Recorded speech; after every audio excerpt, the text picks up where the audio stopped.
திருச்சியில் மகன் கொலைக்கு சாட்சியான தந்தை பட்டப்பகலில் வெட்டி கொல்லப்பட்டார். இது தொடர்பாக கொலையில் தொடர்புடையவர்களை காவலர்கள் தேடி வருகின்றனர். திருச்சி தென்னூர் புதுமாரியம்மன் கோவில் தெருவைச் சேர்ந்த அண்ணாதுரை பந்தல் அமைக்கும் கூலித் தொழில் செய்து வருகிறார்.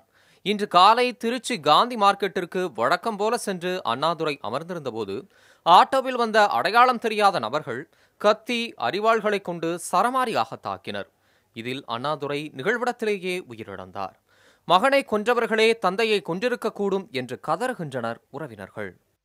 கோர்ட்டு கேஸுக்கு வருதுன்னு அவனுங்க தான் செஞ்சுட்டானுங்க. ஐயா, எங்க விட்டு செஞ்சானுங்க, எப்படி செஞ்சானுங்கன்னு தெரியல. தம்பி செத்து 8 மாதம் ஆகும். தம்பி இது மாதிரி தான் வெட்டினாங்க வீட்டு வாசல் வச்சு. காலைல வேலைக்கு டீ குடிக்க வேலைக்கு தான் போகிறேன்னு சொல்லிட்டு வந்தார். காந்தி மட்டிலேருந்து போன் வந்துச்சு, இது மாதிரி அண்ணாதுரை வெட்டிட்டாங்கம்மா அப்படின்னு சொன்னாங்க. நாங்கள் நம்பவே இல்லைங்க சார். ஆனால் இங்கே வந்து பார்த்தா வெட்டிட்டாங்க. ஆனால் அவங்க தாங்க சார் எங்கள் தம்பியை வந்து கோர்ட்டு கேஸ் வருது, அப்பீல் பண்ணியிருக்காங்க.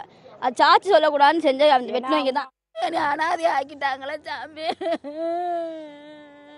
இந்த பேட்டி எடுத்து என் புருஷன் உயிரோட வர போறாரா? நான் பிள்ளைய இழந்து என் புருஷனை இழந்து இப்போ ஒரு பொம்பளை பிள்ளை நான் அனாதை ஆக்கிட்டானே. எனக்கு பார்க்க ஆள் இல்லை.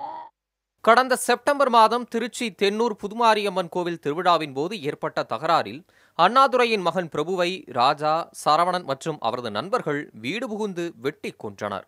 இதில் அண்ணாதுரை காயங்களுடன் உயிர் தப்பினார்.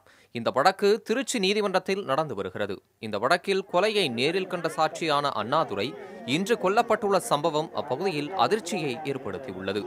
புதிய தலைமுறைக்காக திருச்சியில் இருந்து செய்தியாளர் லெனின்.